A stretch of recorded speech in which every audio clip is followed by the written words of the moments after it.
ठीक है। तो पिछली तासिका में हमने अलंकार, यह जो पाठ है, यह जो कंटेंट है, वो अध्ययन करना शुरू किया था। ठीक है, एक बार क्विक रिवीजन ले लेते हैं। ठीक है, कि अलंकार जिसे हम गहने और आभूषण कहते हैं, जो मनुष्य जीवन को बहुत ही प्रिय है। उसी प्रकार भाषा में भी अलंकार होते हैं, जो भाषा को और अधिक आकर्षित एवं सुंदर बनाते हैं। ठीक है, और भूषित करते हैं, भाषा की शोभा बढ़ाते हैं। ठीक है, तो हमने देखा था अलंकार के मुख्य भेद है दो। एक है शब्दालंकार, ठीक है, और दूसरा था अर्थालंकार। ठीक है, तो यहाँ पे देखा था शब्दालंकार के तीन मुख्य प्रकार है या भेद है: अनुप्रास, श्लेष, यमक। और अर्थालंकार के इतने प्रकार थे, तो हमने उपमा देखा था, रूपक, उत्प्रेक्षा और अतिशयोक्ति। यहाँ तक हमने अध्ययन किया था, अध्यापन किया था। ठीक है, शब्दालंकार यानी शब्दों से बढ़ाई जाने वाली शोभा, और अर्थालंकार यानी अर्थों से बढ़ने वाली शोभा। ठीक है, तो कई ऐसे आशय होते हैं जिनमें शब्दों की खूबसूरती ज्यादा अधिक होती है, और कई ऐसे कंटेंट होते हैं या आशय होते हैं जिनमें अर्थों की खूबसूरती बहुत अधिक मात्रा में होती है। इसी आधार पर ये दो मुख्य भेद बनाए गए हैं। ठीक है, तो हमने देखा था कि शब्दों के कारण सौंदर्य उत्पन्न होता है, वो प्रकार अर्था अलंकार में अर्थ के कारण काव्य में रमणीयता आती है। और हमने ये बात देखी थी कि सभी को संगीत और गाने सुनना बहुत पसंद है, और सभी के बहुत दिल का करीबी वाला मामला है। ठीक है, तो पद्य में गेयता होती है, वो संगीत के साथ अगर उसका सादरीकरण होता है तो वो दिल को छू लेने वाली बात होती है। ठीक है, तो इसलिए वो बात हो गई। शब्दालंकार में हमने देखा था अनुप्रास, कि जब कविता में एक ही वर्ण की आवृत्ति बार बार हो, एक ही वर्ण या एक ही अक्षर अधिक बार आता है, तो ये हमने देखे थे कुछ उदाहरण। हाँ, यहाँ पे ब की आवृत्ति हो गई है। ठीक है, यहाँ पे च की आवृत्ति है। ठीक है, तो यहाँ पे ये थोड़ा सा प्रिंट मिस्टेक का मामला था, ये भी हमने देखा था। यमक यानी ये कनक कनक, यानी एक शब्द बार बार एक से अधिक बार आता है हर बार, लेकिन उसका अर्थ अलग अलग है। श्लेष अलंकार, उस शब्द पे श्लेष किया जाता है। ठीक है, यहाँ पे देखिए, यहाँ पे पट का अर्थ हमने देखा था कि पट के बहुत अर्थ है। ठीक है, तो कपाट है, किवाड़ है, वस्त्र है। ठीक है, तो इसी प्रकार ये अर्थ है इसके, और उस शब्द पे श्लेष होता है। अर्थ अलंकार में हमने ये देखा था उपमा अलंकार, पहला प्रकार, जिसमें हमने उपमेय, उपमान, साधारण धर्म, वाचक शब्द ये देखा था। ठीक है, उसके उदाहरण भी देखे थे। और यहाँ तक हमारा ये पिछली तासिका का समापन हो गया था अतिशयोक्ती अलंकार, कि हनुमान की पूंछ में लग्न पाई आग, लंका सारी जरी गई, गए निशाचर भाग. म्हणजे अजून हनुमानाच्या शेपटीला आगही लावलेली नाही तोपर्यंत इतकं सगळं घडलेलं आहे. म्हणजेच मग त्याची सत्यता खरंच सत्य होतं का नाही ह्याच्यावर पण प्रश्नचिन्ह उभं राहतं. अशा प्रकारे हा अतिशयोक्ती अलंकार असतो. ठीक है, चलिए अब आगे बढ़ते हैं अन्योक्ति अलंकार।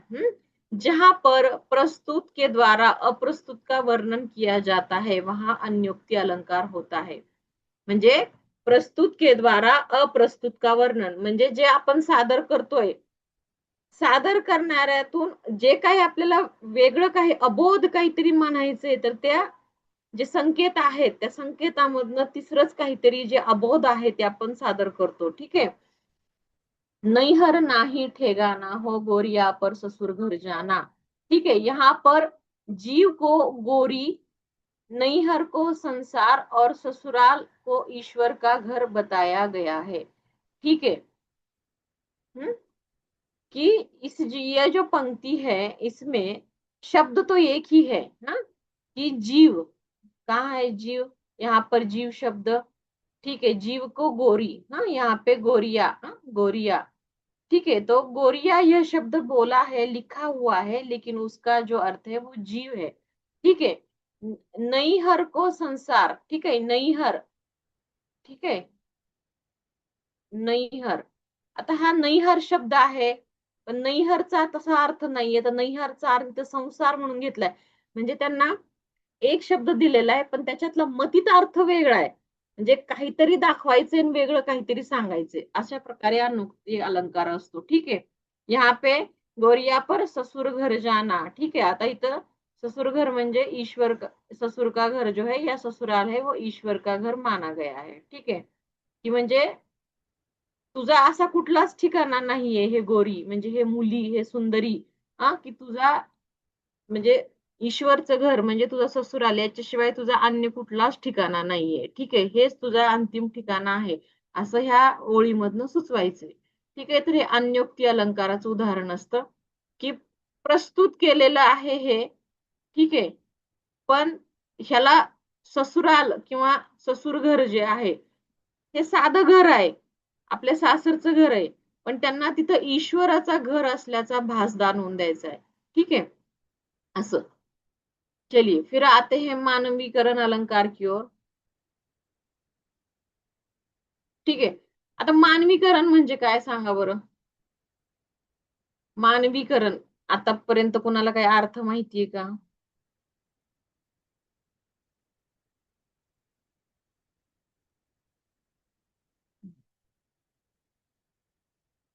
बर. हो, माहेर. हं. हा. सांगा बरं मानवीकरण काय असतं? तुम्हाला जे समजतंय ते सांगा. तुमच्या मनात काय आहे मानवीकरण ह्या शब्दाबद्दल मराठीतून सांगा आधी.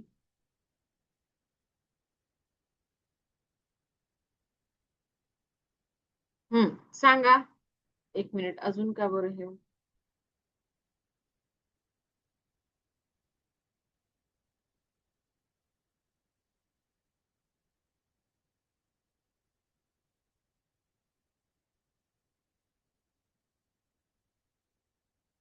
हा. सांगा बरं मानवीकरणचं कोणीतरी टाईप करून सांगा. हा.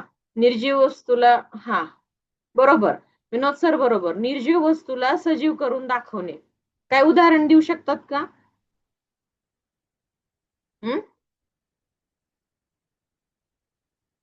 हम्म निर्जीव वस्तूला सजीव दाखवणे असं काय उदाहरण आहे का? कुठली एखादी ओळ सांगा किंवा असं एखादं उदाहरण सांगा. तुम्हाला जसं शक्य होईल तसं सांगा. हम्म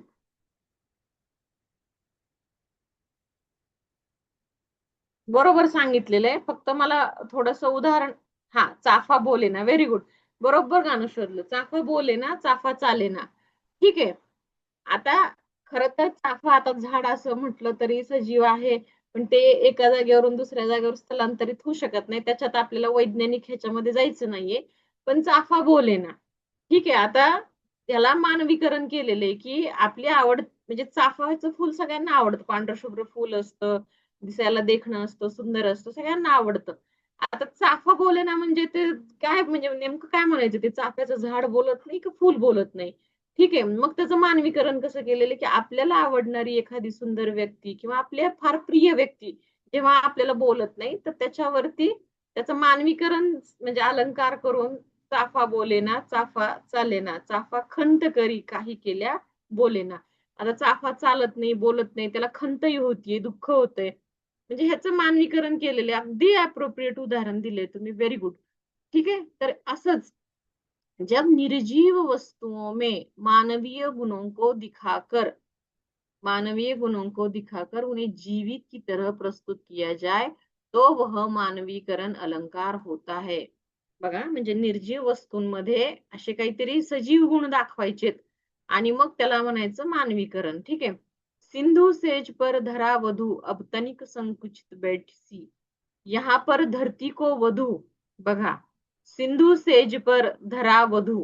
हा. सिंधू सेज पर. ठीक आहे. धरा वधू. धरा कोण आहे? वधू आहे. आता पृथ्वीला इथं नवी म्हणजे आपण काय म्हणतो दुल्हन हा नवरी असं म्हटलेलं आहे वधू. ठीक है. धरती को वधू कहाँ है यहाँ पे इस पंक्ति में का रूप देकर निर्जीव में सजीव का आरोपण किया है. ठीक है. म्हणजे यहाँ पर सिंधू सेज पर धरा वधू अपतनिक संकुचित म्हणजे नवीन नवरी जशी त्या शेजेवरती अशी संकुचित होऊन हा असं सिकुडकर बैठती है उसी प्रकार यहाँ पे पृथ्वी को, धरती को वधू के रूप में मानवीकरण उसका किया गया है. ठीक आहे. तर अजून एक मानवीकरण उदाहरण तुम्हाला दाखवू आपण. पहिल्यांदाच आपण पाहिलं होतं. कुठं पाहिलं होतं?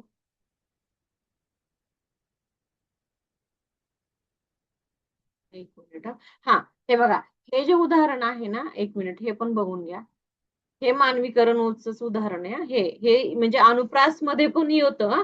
जर ऐसा उदाहरण आलं कि फॉर एग्जाम्पल अगर आपको यही उदाहरण आता है कि चारू चंद्र की चंचल किरणे खेल रही थी जलथल में. आता हे चंद्राचे चंचल किरण आहेत आणि ते कुठं खेळतायत, तर जलथल में म्हणजे पृथ्वीवरती, पाण्यामध्ये खेळतायत. चंद्राची सुंदर अशी कोवळी किरण, चंद्राची कोवळी किरण. आता हे लहान मूल कसं खेळतं पाण्यामध्ये किंवा जमिनीवरती, तर सेम तशी अवस्था इथं अपेक्षित आहे कवीला. ह्याचं सुद्धा मानवीकरण झालेलं आहे.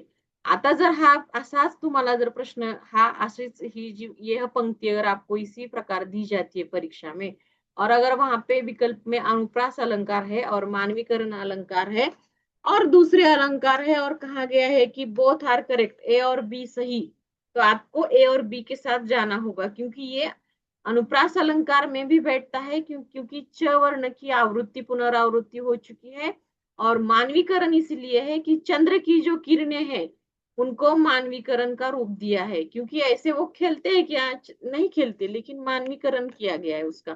ठीक आहे. ते असं रिलेट करता आलं पाहिजे या पद्धतीनं. ठीक आहे. तर हे अशा प्रकारे आपले सगळे हे झालेले आहेत. हम्म. ठीक आहे. सगळे आपले अलंकार बघून झालेले आहेत. याची पीडीएफ तुम्हाला आज मिळून जाईल. उत्प्रेक्षाबद्दल कुणीतरी विचारले बघा. आता याच्यामध्ये काय असतं, उपमेय आणि उपमान. ठीक आहे. जहां पर उपमेय में उपमान की संभावना हो, म्हणजे ते तसंच नाहीये, पण त्याची तिथे शक्यता वर्तवलेली आहे. म्हणून मी तुम्हाला क्लू दिलेला आहे की हे सगळे शब्द जिथं जिथं येतील तिथं उत्प्रेक्ष अलंकार. कारण हे काय म्हणते की त्याच्यासारखं माना, मानहू, जनू म्हणजे त्याच्यासारखं जाणवतोय. ठीक आहे.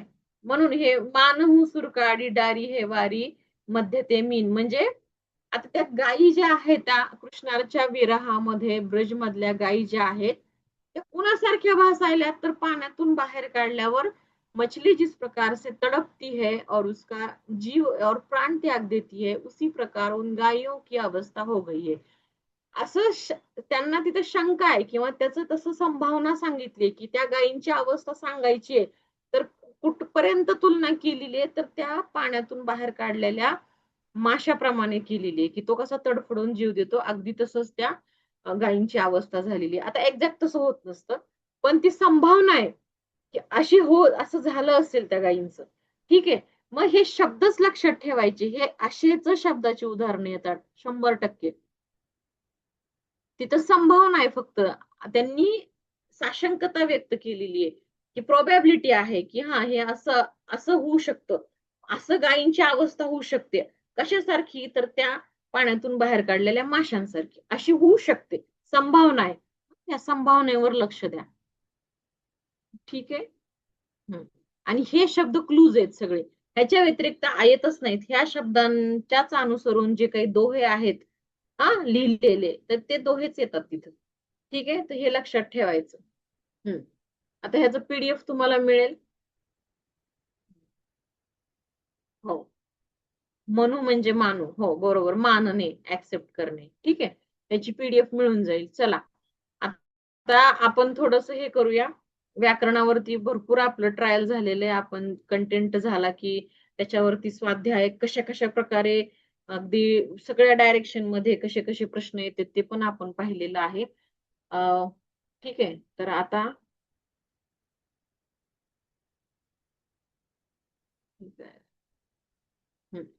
तर आता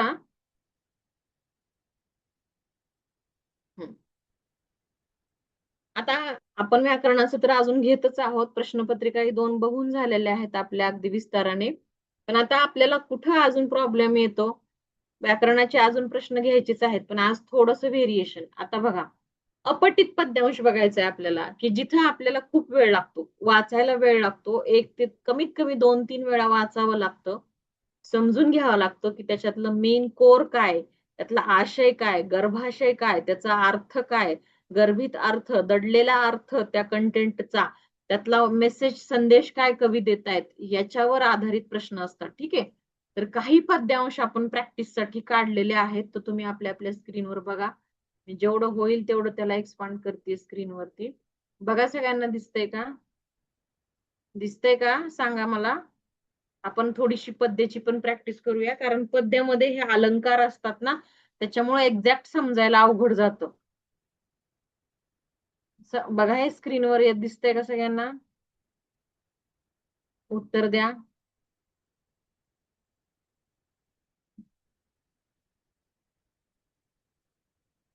हा, सांगा हे दिसतंय का?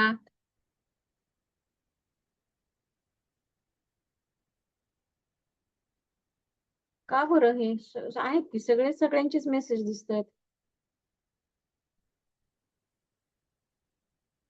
हो हो, आता इथे दिसायला लागले. हा, दिसतंय.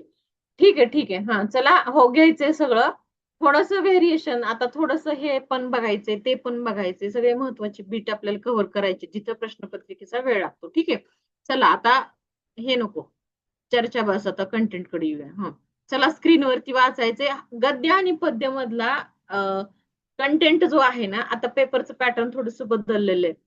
त्यांनी एक्सपेक्टेड केलेलं आहे की तुम्ही अगदी म्हणजे पीजी वगैरे तुमचं झालेलं आहे त्या त्या विषयांमध्ये, तर त्याच्यामुळे तुम्हाला तशा रचनांचं जे म्हणजे जे आशय घेतलेले आहेत त्यांनी, जे हे केलेलं आहे, सॉर्ट आउट करून घेतलेलं आहे गद्य पद्य, तर त्याची इंटेलेक्च्युअल लेवल वाढवलेली आहे. आणि तिथं वाढवल्यामुळे ऑब्व्हियसली वेळ लागणार आहे वाचायला, आणि प्रश्न काय अपेक्षित आहे, उत्तर काय द्यायचं, त्याच्यावर वेळ खाणार आहे तो भाग. म्हणून थोडीशी आपण प्रॅक्टिस करून घेऊया. ठीक आहे, बघा पद्यांश बघा. हम्म, बघा आपण हा पद्यांश करतोय आता.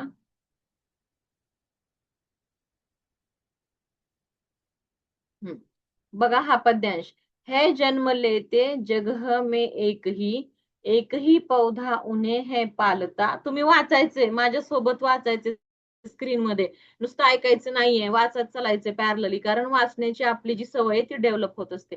तो आप भी मेरे साथ अपने अपने स्क्रीन के ऊपर पद्य देखकर आप लोगों को पढ़ना है जन्म लेते जगह में एक ही पौधा उन्हें है पालता, रात में उन पर चमकता चांद भी एक ही सी चांदनी है डालता, छेद कर कांटा किसी की उंगलियां फाड़ देता है किसी का वरवसन, प्यार डूबी तितलियों के पर कतर, भौरों का है बेध देता शाम तन, फूल लेकर तितलियों को गोद में भौरों को अपना अनूठा रस पिला, निज सुगंधों का निराले ढंग से है सदा देता कली का जी खिला, है खटकता एक सबकी आंख में दूसरे है सोहता सुरसीस परा, किस तरह कुल की बड़ाई काम दे जो किसी में हो बड़प्पन की कसर. ठीक आहे. बघा हा पद्य दिलेला आहे, सगळ्यांनी वाचायचा आहे. बघा आपल्या आपल्या स्क्रीनवरती. ठीक आहे. आता हा पद्य दिलेला आहे बघा, वाचताना तुम्हाला लक्षात आलं असेल की वाचताना कसं शब्द सुद्धा नीट उच्चार करावे लागतात. ठीक आहे. कोण उत्तर दिलं का? राखी मॅडम उत्तर दिलं का लगेच? बरं ठीक आहे, थांबा आता आम्ही तुमच्या सोबत येतोय, ज्यांनी उत्तर द्यायला लागले ते. ठीक है। हाँ, तो देखिए यहाँ पे प्रश्न देखिए अपने अपनी स्क्रीन के ऊपर। कवि ने कांटे शब्द का प्रयोग किसके लिए किया है? ओके, हाँ ठीक है। कवि ने कांटे शब्द का प्रयोग किसके लिए किया है? सज्जन पुरुष, मित्र, दुर्जन पुरुष, शत्रु. बघा, कांटे का प्रयोग वाचले सगळ्यांनी, अर्थ कळालाय सांगा मला. सज्जन पुरुष, मित्र, दुर्जन पुरुष, शत्रू. सांगा बरं.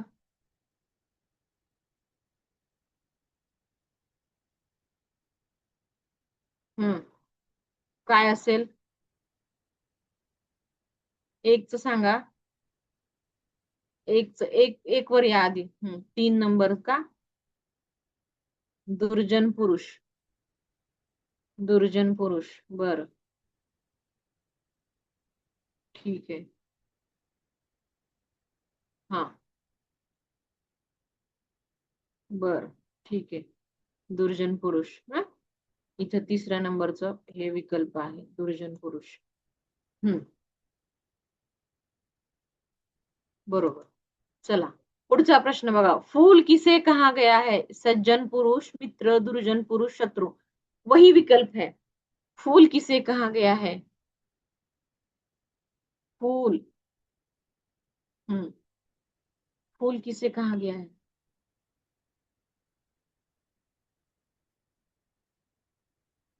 सज्जन पुरुष। Very good. ठीक है, फूल किसे कहा गया है? ये कर्सर क्यों हिल रहा है इतना? हाँ, ठीक है। हम्म, इस पद्यांश में किसे महत्व दिया गया है? कुल, गोत्र, चरित्र एवं स्वभाव, चरित्र, स्वभाव.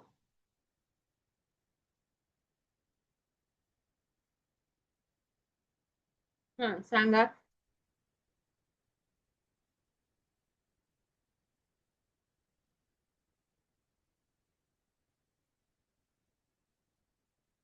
हम्म, सांगा. इस पद्यांश में किसे महत्व दिया गया है? कुल, गोत्र, चरित्र एवं स्वभाव, चरित्र और स्वभाव. तीनच सांगा. तीन, दोन. ओके, चरित्र एवं स्वभाव. आता बघा, हे कसा प्रश्न आहे. इस पद्यांश में किसे महत्व दिया गया है? ठीक आहे. आता कुल गोत्राचा तर विषयच नाहीये. ठीक आहे.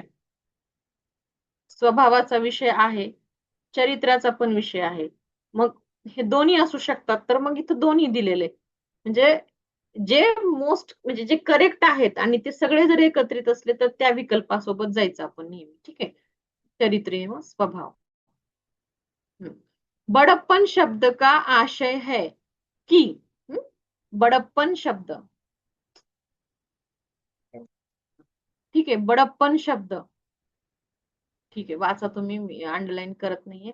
हा, बडे लोग, ऊंचे लोग, अमीर लोग, महान व श्रेष्ठ लोग. बडप्पन. चारच सांगा. चारच चार, बरोबर. फूल किससे मित्र असू शकतो ना? ओके, फूलचं का? हा, मित्र पण असू शकतो. पण आता सज्जन पुरुष, त्याचा खरंच म्हणजे सज्जन पुरुष हे कॉन्सेप्ट खूप ब्रॉड आहे. त्याच्यात मित्र असणारच. ठीक आहे. हम्म. म्हणून मग हे याची व्याप्ती जास्त आहे ना सज्जन पुरुषची. सज्जन पुरुष हे मित्र असतात. ठीक आहे. हम्म. हा, बडप्पन का? हा, महान एवं व श्रेष्ठ लोक. ठीक आहे. अब ऊंचे म्हणलं तर कशा अर्थाने ऊंचे घ्यायचे? की त्यांच्या पदवीने ऊंचे, डिग्रीने ऊंचे, हाईट न ऊंचे, कारण त्याचं काही ताळमेळ लागत नाहीये. बडे लोक म्हणजे पुन्हा तोच अर्थ, कशा हौद्यानं बडे घ्यायचे, की औदे से बडे लेंगे. संपत्ती, शरीर का वजन, या बहुत सारी डिग्रियां किस इससे लेंगे. अमीर, फिर अमीर लोगों की बात तो नहीं, तो महान एवं श्रेष्ठ लोग. इस काव्यांश का उचित शीर्षक होगा. इस काव्यांश का उचित शीर्षक होगा फूल का जीवन, कांटों का जीवन, फूल और कांटे, फूल और जीवन.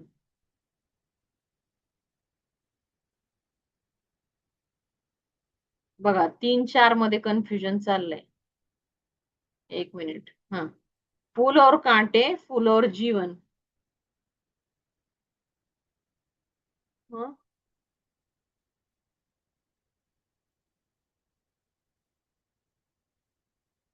बघा बरं काय द्यायचं.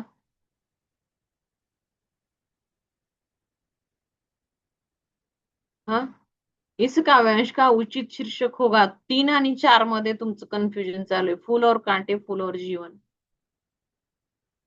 हे तुमच्या समोर एकदा घेते मी स्क्रीन. काय येईल? ब. एक मिनिट. 3. हे ब काय दिलं बरं?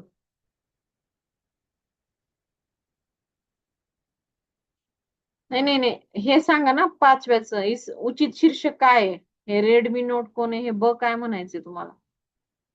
ते इथलं हे सांगा. 7वीला कविता आहे ते फुलोर काटे असे आहे 7वीला. होय, मग हीच कविता आहे का ती? 7वीची कविता.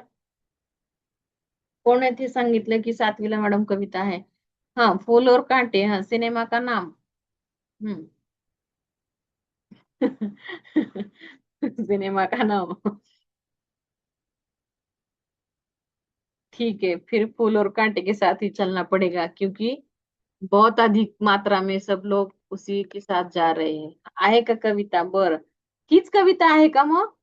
कोणी वाचलेली आहे? कोणतरी सांगते? विवो नाव आहे, इथं विवो दिसते स्क्रीन वरती. यस, वही कविता है, सातवीं कक्षा के लिए. Very good.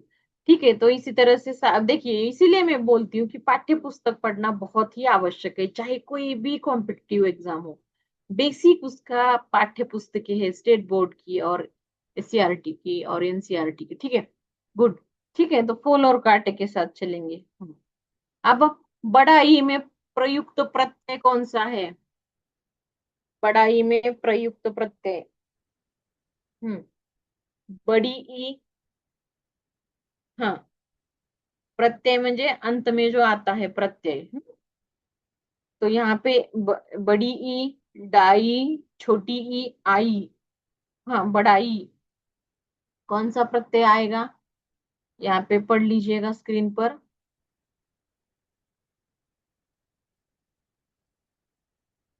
कवितेमधील प्रश्न स्वतःच्या मनाने.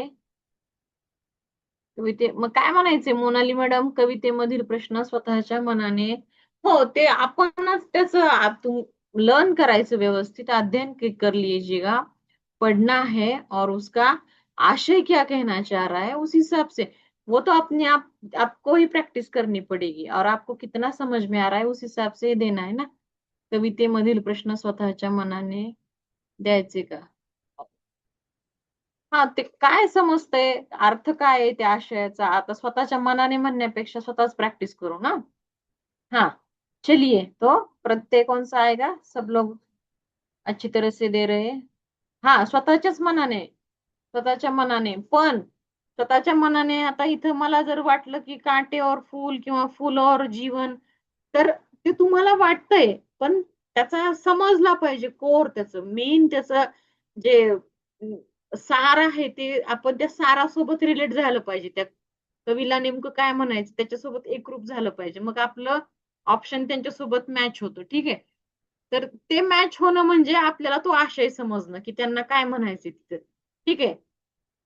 हा, की बघा आता मला वाटलं की बाबा ठीक आहे, मला माझ्या मनानं वाटलं की फुल और जीवन, हे मला वाटतंय. पण इथं काय सांगितलेलं आहे की इथं काटे कसे कसे आपल्याला हानी पोहोचवतात हे पण सांगितलेलं आहे ना. तर मग काटे, तर त्यात म्हणजे बघा आपल्याला समजलं नाही का की काट्यांमुळे आपल्याला काय हानी होऊ शकते, काटे कशा भूमिका आपल्या लाईफ मध्ये. काट्यांच्या भूमिका, काटा हा प्रतिकात्मक आहे आणि त्याच्या प्रतीक घेऊन की आपल्याला काय काय हानी पोहोचत असते प्रत्येक वेळेला, कुठले कुठले असे घटक आहेत की जे आपल्याला हानी पोहोचवतात, त्यांना काटे म्हटलेले. मग हे आपल्याला समजलं नाही का, असं त्याचा अर्थ होतो. म्हणजे आपल्याला त्या कवितेचा सार समजूनच घ्यायचा आहे, स्वतःच्या भाषेत उत्तर लिहिणं नाहीये इथं. आलं लक्षात? आपल्याला परीक्षेत असतं की तुम्ही स्वतःच्या शब्दात उत्तर लिहा, पण इथं काय करायचंय, स्वतःचं आकलन तयार करायचंय. आलं लक्षात? पण आपलं आकलन त्यांच्या संदेशासोबत मॅच झालं पाहिजे, म्हणजे मग करेक्ट उत्तर येतं. त्यामुळे आपल्याला वाटून उपयोग नाही, तर आपलं वाटणं त्या कवितेचा जो आशय आहे आणि जो मेसेज आहे, जो संदेश है उसके साथ एकरूप होने वाला चाहिए, तभी आपका विकल्प सही जाएगा. ठीक है, समझ में आया? हाँ, चला इथं ईचा प्रत्यय आहे, बडी ई. ठीक आहे. हा, ठीक आहे. हम्म. चला, हे समजलं का? हा पद्य समजला सगळ्यांना? हा पद्यांश एक असे काही काही निवडून ठेवलेले आहेत की बाबा आपल्याला प्रॅक्टिस व्हायला पाहिजे. म्हणजे काय होतं की पद्याचं जरा अजून किचकट काम असतं की खूप सगळं ढिगभर एका ओळीमध्ये सामावलेलं असतं, त्याच्यामुळे उत्तर लिहिताना खूप गडबड होते, खूप.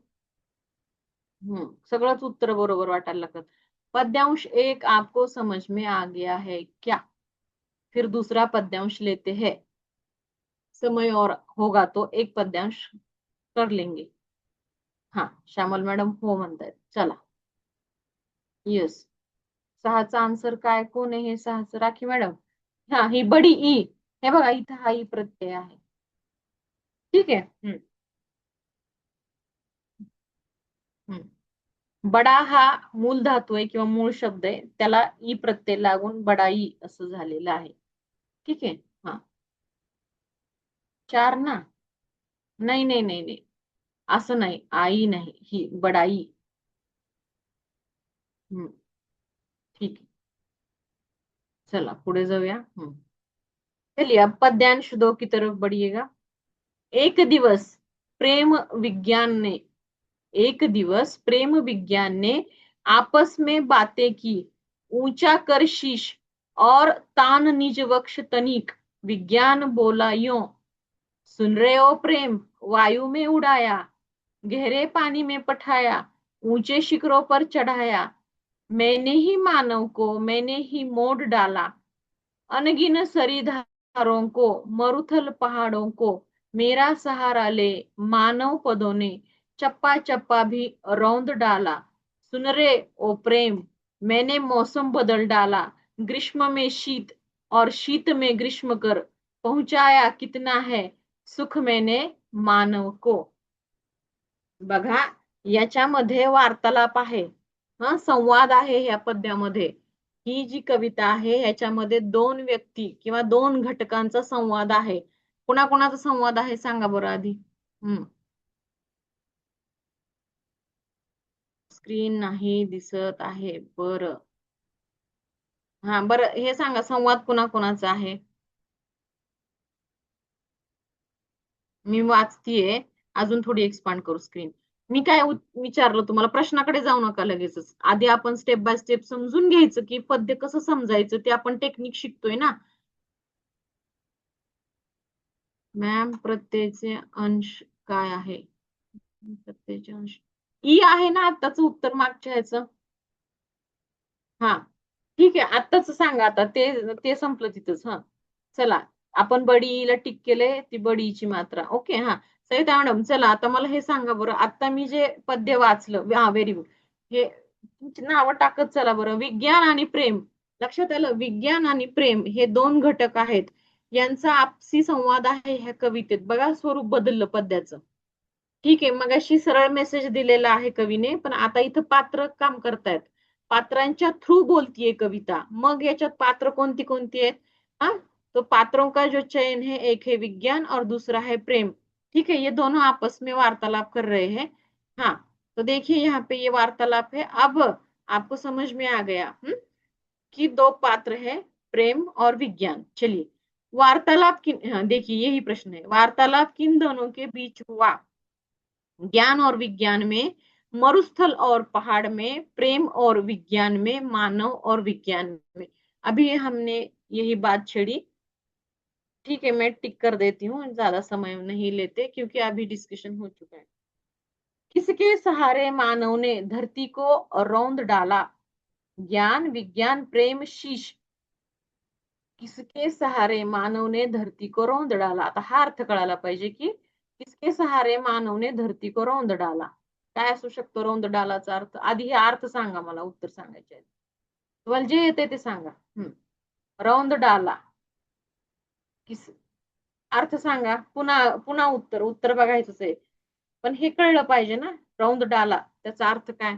किसके सहारे, कोणाच्या आधारे, मानवने धरती को रौंद डाला, चिरडणे. बरोबर आहे. आता धरतीला चिरडायचं म्हणजे काय करायचं, काय काय येईल त्याच्यामध्ये.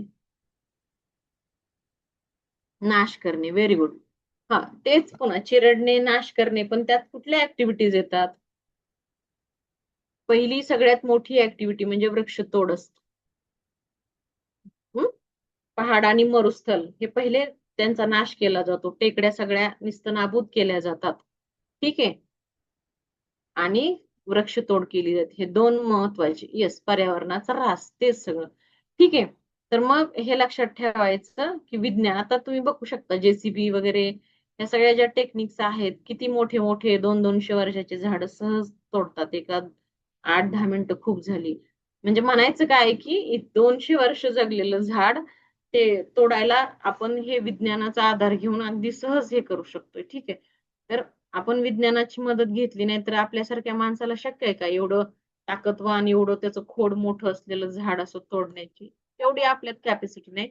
मग आपण काय केलं, विज्ञानाची मदत घेतली आणि विज्ञानाचा वापर चुकीच्या कामासाठी केला, म्हणजेच रौंद डाला. ठीक आहे. विज्ञान के कारण मौसम में क्या बदलाव आया? गर्मी में सर्दी और सर्दी में गर्मी, गर्मी में गर्मी और सर्दी में सर्दी. त्याच ऋतूमध्ये ते सगळं होतंय का? गर्मी में गर्मी, सर्दी में सर्दी असं होतंय का? सध्या कसं चालू आहे ऋतुचक्र आपण बघतो.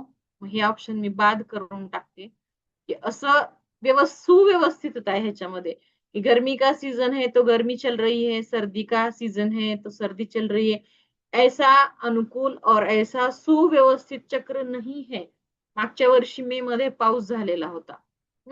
आणि सगळा मराठवाडा कधी नव्हे ते पावसानं झोडपून काढला, पूर परिस्थिती तयार झाली. ठीक आहे. मौसम में कोई बदलाव नहीं, सर्दी में हिमपात. कुठला असेल ऑप्शन सांगा बरं. कसं झालंय ऋतुचक्र? एक एक सोबत जायचं, 3 ओके.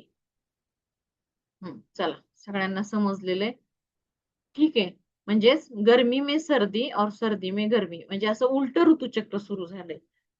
मौसम में कोई बदलाव नाही असं नाही, मौसम बदललेला आहे. ठीक आहे, म्हणून आपण हे ऑप्शन हटा दो. और सर्दी में हिमपात, आपल्याकडे काही हिमपात वगैरे होण्याची काही भानगड नाहीये. ठीक है, महाबळेश्वरला फार फार तर कधीतरी होईल. हाँ, चलिए ये तो सही ऑप्शन, इस विकल्प के साथ चलेंगे. ठीक है. हाँ, इसके उर्वरित प्रश्न उसी पद्यांश के. विज्ञान ने मनुष्य को कहाँ पहुंचाया? आकाश में, सागर में, पहाड़ों पर, इन सभी पर. व्यवस्थित वाचायचे, गडबड करायची नाही. विज्ञान ने मनुष्य को कहाँ पहुंचाया? आकाश में, सागर में, पहाड़ों पर, इन सभी पर. हम्म, हम्म. इन सभी पर बरोबर. आकाशमध्ये आपण आकाशात संचार करतोय, विहार करतोय, सगळे यान व्यवस्थित वरती जात आहेत, हे करतात. आपण बघू शकतो की आपली नेव्ही म्हणजे नेव्ही मधली जी सगळी टेक्निक आहे ती बघू शकतो. नेव्ही मध्ये ज्या पाणबुड्या वापरतात, वेगवेगळ्या प्रकारची जहाज, अमुक पहाडो पर. आपण एव्हरेस्टला वगैरे पोहोचलेले आहेत आता आपले गिर्यारोहक वगैरे. तर इन सभी पर इस विकल्प के साथ चलेंगे.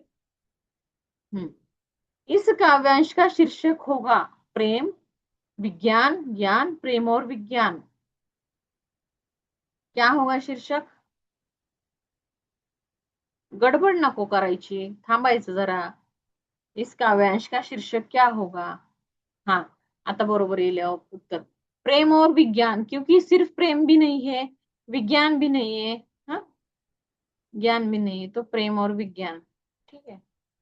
शीश इनमें से किसका पर्यायवाची है? सिर का, गले का, गर्दन का, पेड़ का. शीश. शीश. आपण शीश हा शब्द कशासाठी वापरतो? सिर, गला, गर्दन का पेड़.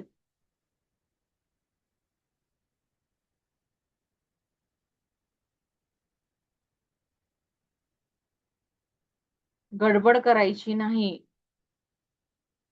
हा, आता बरोबर. ठीक आहे. हा, एक नंबर. सिर का. शीश, शीश म्हणजे आपला माथा, सिर. शीश झुकाना मना है. ठीक है. किंवा शीश झुकाना चाहिए. कहाँ पर? जो अपने प्रबल स्थान है, श्रद्धा स्थान आहे वहां पर. ठीक आहे, म्हणून आपण हे सिर म्हणतो. वेळ आहे का पुढचा पद्यांश घ्यायला? बघा, सांगा मला, वेळ आहे का? 29 झालेत का? काय करायचं सांगा, थांबायचं का जायचं पुढं? सांगा मला. बर, घ्या म्हणतायत. काय करायचं? घ्या. ओके, बरं, वाचून तरी घेऊया, थांबूया म्हणतायत. ओके, एक पोयम घ्या. बरं, काय करू, एक पोयम पढ़ लेते, एक पद्य बस पढ़ लेते हैं. ठीक है, आप भी सस्वर पठन कीजिए. पद्यांश 3. वह आता. ऍटलिस्ट आपण हे करू म्हणजे तुमच्या डोक्यात थोडस ते उद्या रिकॉल होईल कि क्या प्रश्न आएंगे और थोड़ा सा पद्य का आशय क्या है, उस पे सोच विचार चलेगा आपकी सीपीयू में रात के समय. ठीक है. वह आता, दो टुक कलेजे के करता पछताता, पथ पर आता, पेट पीठ दोनों मिलकर है एक. वह आता दो टुक कलेजे के करता, पछताता पथ पर आता, पेट पीठ दोनों मिलकर है एक, चल रहा लकुटिया टेक, मुट्ठी भर दाने को भूख मिटाने को, मुंह फटी पुरानी झोली का फैलाता, दो टुक कलेजे के करता, पछताता पथ पर आता, साथ दो बच्चे भी हैं सदा हाथ फैलाए, बाएं से वे मलते हुए पेट को चलते, और दाहिना दया दृष्टि पाने की ओर बढ़ाए, भूख से सूख ओठ जब जाते, दाता भाग्य विधाता से क्या पाते, घूंट आंसुओं के पीकर रह जाते, चाट रहे झूठी पत्तल वे, सभी सड़क पर खड़े हुए, और झपट लेने को उनसे कुत्ते भी है अडे हुए. बघा किती विदारक आणि करुण चित्र आहे ह्या कवितेचं. आशय खूप बदललेला आहे आणि आपल्याला म्हणजे विचार करायला भाग पडणार हे आहे की गरिबीची अवस्था काय आहे हा कंटेंटचा सगळा मेन आधार आहे. ठीक आहे. बघा इस काव्यांश का शीर्षक क्या होगा? गरीबी, विषमता, भिक्षुक, बेबसी. सांगा काय असेल बरं याचं शीर्षक?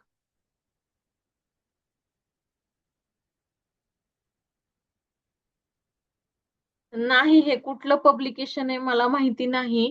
पण हे मी इंटरनेट वरून सर्च करून घेतलेले. हा. आवाज बारीक येतोय. तुमच्याकडचा आवाज हे करा इथं फिक्स आहे. विषमता. बघा विषमता आणि गरिबी याच्यामध्ये गोंधळ होतोय. काय कुठलं हे करायचं?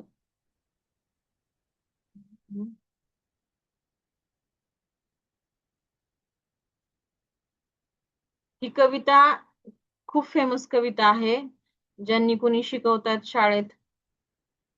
गरिबी, विषमता, गरिबी. दोन्ही ऑप्शन्स बघा तेच सांगतायत. एक म्हणजे ऑप्शन बरं त्यांचं खूप काही त्याच्यात डिफरन्स नाहीये. भिक्षुक. ठीक आहे पण भिक्षुकचं काय असतं की त्याला भिक्षा पण मिळू शकते. ज्याला भिक्षा मिळते ते काय असं त्यांच्यासोबत असं नाही घडत. त्याच्यामुळे भिक्षुक थोडासा बाद होऊ शकतो. हम्म. ठीक आहे.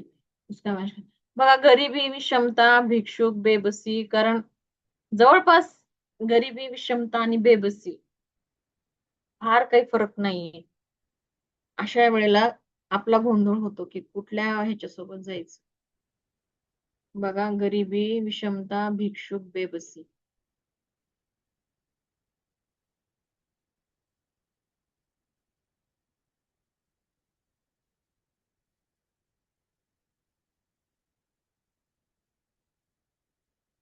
ही ओळ बघा.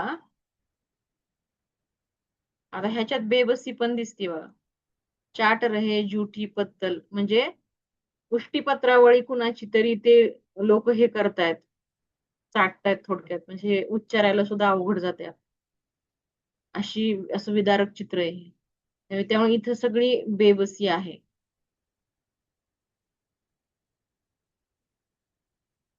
ठीक आहे बघा. सांगा मला काय उत्तर असेल.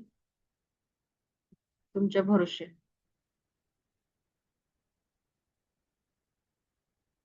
गरिबीचे वर्णन बेबस मजुरी म्हणून तर गोंधळ आहे. वही पे तो ये है कि ये तीनों ये चल रहे. चलिए आप थोड़ा सा सोच विचार कर लीजिए. हात फैलाना असं म्हटलंय. पण भिक्षुक म्हणजे काय की जो झोळी घेऊन रोज मागत असतो.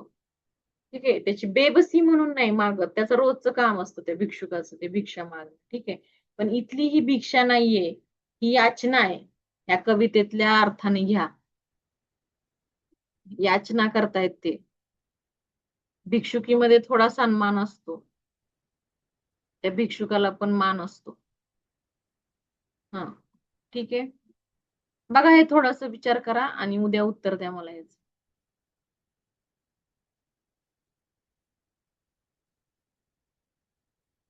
आवाज काय येत नाहीये बाकीच्यांना आवाज येतोय का बरं माझा? आणि इथं फुल रेंज आहे नेटला. बाकीच्यांना येतोय का आवाज? येतोय येतोय म्हणतायत. बरं, तुमच्याकडे काहीतरी मग आज आभाळ वगैरे आलं असेल, रेंज नसेल व्यवस्थित. हा ठीक आहे. एक मॅडम, एक वाला ऑप्शन जास्त इम्पॅक्ट वाटतो क्वेश्चन पेपर.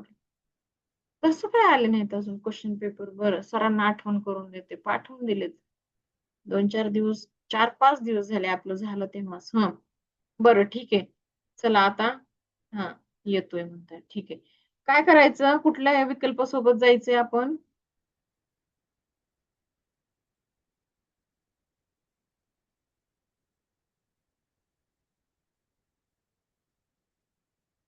विषमता पण होऊ शकेल ना याच्यामध्ये?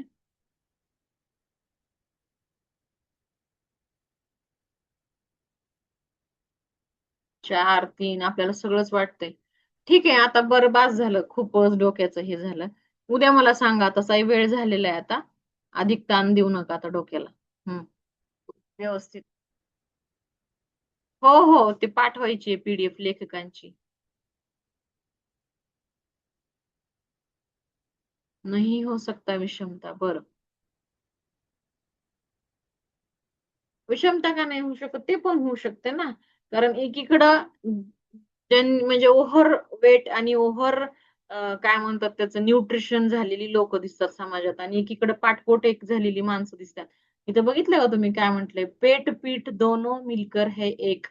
म्हणजे आपण मराठीत म्हणतो ना, की ज्याचं पाठपोट एक झालेलं आहे, एवढं कुपोषण झालेलं आहे, आणि एकीकडे इतकी अतिपोषित माणसं आहेत. हम्म.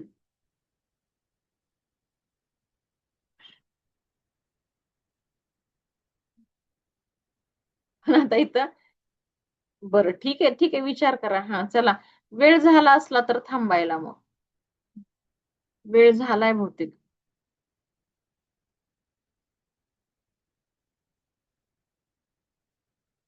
राखी मॅडम म्हणतायत दोघांची तुलना नाही होऊ क्षमता येणार नाही. बरोबर आहे, कारण इथं दुसरं कोणीच नाहीये.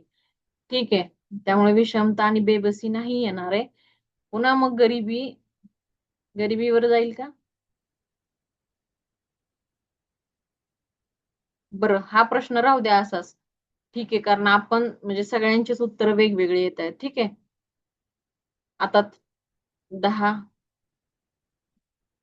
10:47 हो गए. ठीक आहे. 201.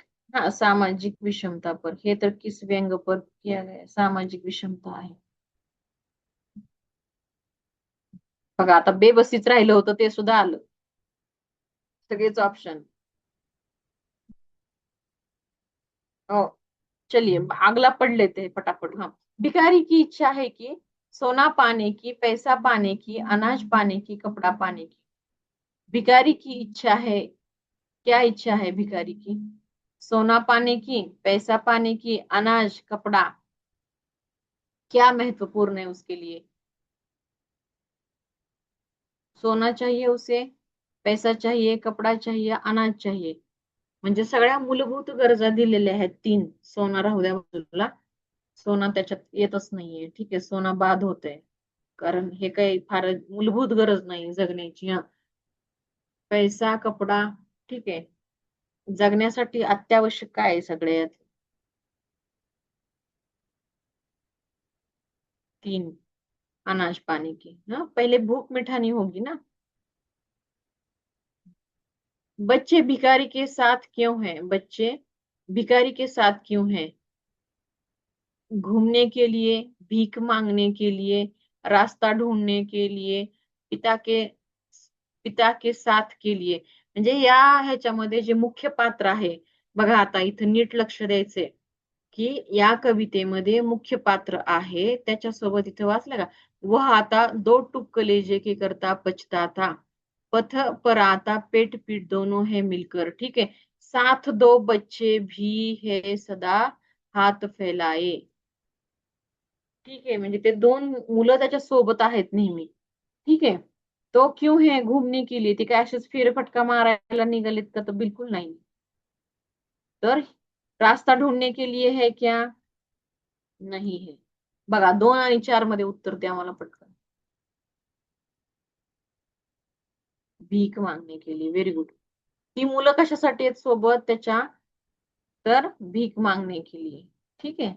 दो साथ दो बच्चे भी है सदा हात फैलाए. हात फैलाए म्हणजे की भीक मागण्यासाठी त्याच्यासोबत दोन मुलं आहेत. ठीक आहे.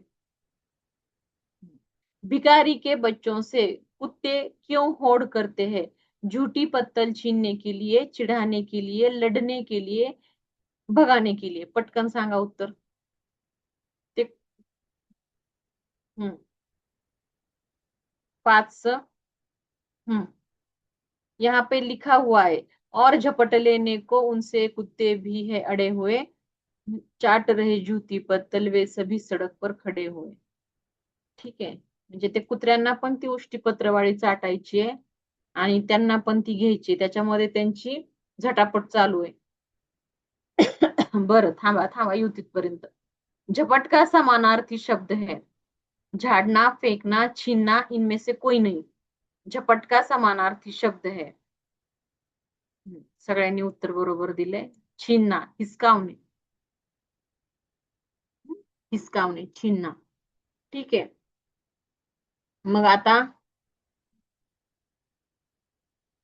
काय येईल बरं कवितेचं शीर्षक? आता एवढं सगळं बघितलंय आपण, मग कवितेचं शीर्षक काय येईल? झाले का प्रश्न झाले आपले? हा, 6च प्रश्न आहेत एका ह्याच्यावर. हा, बघा काय येईल आता. एवढे सगळे प्रश्न फटाफट सोडले आपण, पण एक प्रश्न वेळ घेतोय आपला. हम्म.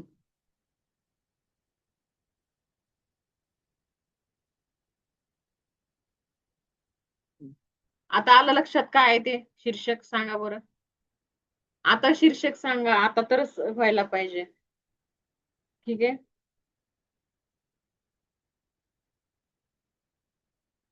बघा मी अंडरलाईन करते ओळ. तुम्हाला सगळीकडून हिंडून फिरून आणले आता.